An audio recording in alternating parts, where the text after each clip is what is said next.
Allez, salut à toutes et à tous et bienvenue dans ce nouveau compte-rendu de Vide-Grenier. Je suis très content de ce que j'ai pu trouver récemment, puisqu'il s'agit d'un tout petit budget pour un maximum d'efficacité. Livres, DVD et vinyle, voyons tout de suite ce que j'ai réussi à diguer pour la somme totale de 10 €.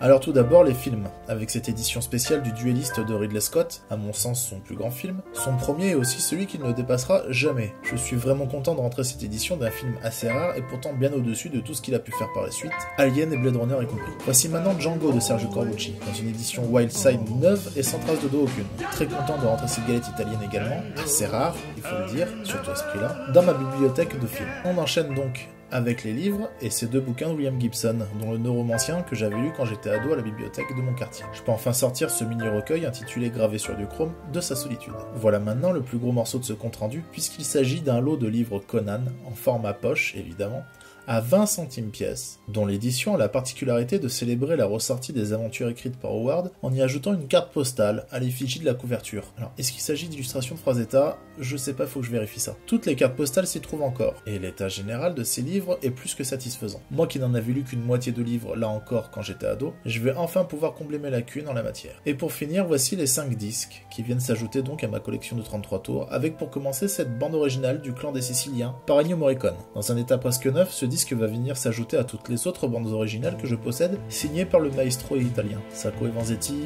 pour une poignée de dollars et quelques dollars de plus, Il était une fois la Révolution, Mon nom est personne, et enfin Il était une fois dans l'Ouest. Le vinyle suivant est donc dans un état similaire, comme déballé à l'instant, et il s'agit du Midnight Express de Giorgio Moroder.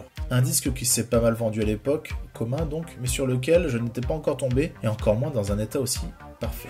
Je rentre aussi ce double album, une compilation dont le titre n'indique pas vraiment la tornade de blues and soul qui s'y déchaîne, avec du Wilson Pickett ou encore du Otis Redding. Il n'y a qu'à regarder les noms alignés pour être convaincu de la nécessité de ramener un tel double disque à la maison. Le 33 tours suivant est une véritable pépite, puisqu'il s'agit d'une compilation de titres interprétés et parfois composés par Ferrant et Teicher, deux pianistes fous accompagnés par un gigantesque orchestre big band. L'album et le disque sont dans un super bêta, étant donné qu'ils sont vieux d'un demi-siècle. Enfin, notez qu'on y trouve le Misère Loup, rendu célèbre par la BO de Pulp Fiction, et qui se retrouve ici donc dans sa forme d'origine. Je vous laisse écouter un peu ça.